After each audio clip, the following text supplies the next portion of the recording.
नमस्कार. आज किल्ले विशाळगड इथे भक्तिगंध सेवा प्रतिष्ठान कोल्हापूरचे काही सेवेकरी आलेले आहेत.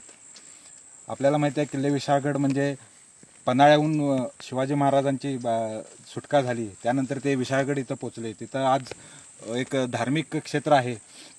बाबा रेहान मलिक मीरासाहेबांचा दर्गा तिथं आहे.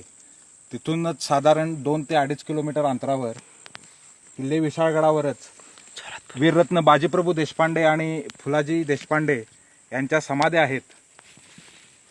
अतिशय मुख्य किल्ल्यापासून विशाळगडापासून अतिशय दुर्गम असा मार्ग आहे या समाधी स्थळापर्यंत येण्याचा.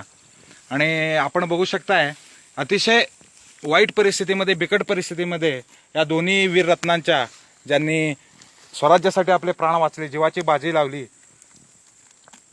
त्या 2 वीररत्नांच्या इथं समाध्या आहेत. आणि त्या भग्न पावलेल्या आहेत. आजूबाजूला गवत वाढलंय. इथं कसल्याही सोयीसुविधा नाही आहेत. मुख्य गडापासून इथं येण्याचा मार्ग चांगला नाही आहे, दुर्गम मार्ग आहे. त्यामुळे जे शिवप्रेमी आहेत, जे स्वराज्याचे मावळे आहेत, त्यांना या ठिकाणी येण्यात अडचणी होतात. तरी आपल्या सर्वांनाही जे शिवाजींच्या स्वराज्यावर, शिवाजींच्या मावळ्यांवर, बाजीप्रभूंच्या बलिदानावर प्रेम करणारी माणसं आहेत, स्वराज्याचा भगव्याचा अभिमान बाळगणारी माणसं आहेत, या सर्वांना आपल्याला कुठंतरी याची लज्जा निश्चितच वाटायला हवी. आज आम्ही या ठिकाणी आलो तर इथं गवत प्रचंड वाढलेलं होतं. शिवाय हा जो भगवा ध्वज आहे तोही मोडकळीस आलेला होता. तरी एक भक्तिगंध सेवा प्रतिष्ठानचे कार्यकर्ते नेहमीच एक समाजसेवा म्हणून, ऐतिहासिक स्थानांचं पावित्र्य जपावं म्हणून, संवर्धन व्हावं म्हणून नेहमीच प्रयत्नशील असतात. त्यापैकीच एक आजचा उपक्रम होता.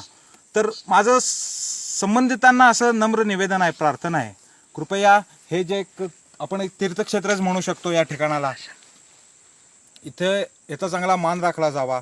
बाजीप्रभू सारख्या वीररत्नाला मानवंदना दिली जावी. यासाठी याही स्थळाचं संवर्धन चांगल्या पद्धतीनं व्हावं, याची पर्यटकांना माहिती व्हावी, शिवप्रेमींना याचंही दर्शन घेता यावं.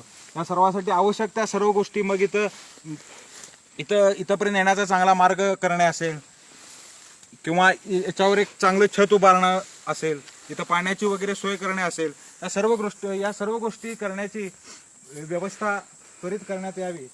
आणि इथं जे अतिशय गलिच्छ असं गवत वाढलेलं आहे, किंवा अतिशय गलिच्छ परिस्थिती आहे आजूबाजूला, ती सर्व सुंदर साफसफाई करण्यात यावी, की जेणेकरून आपण या स्वराज्याचे पाईक, शिवाजी महाराजांचे प्रेमी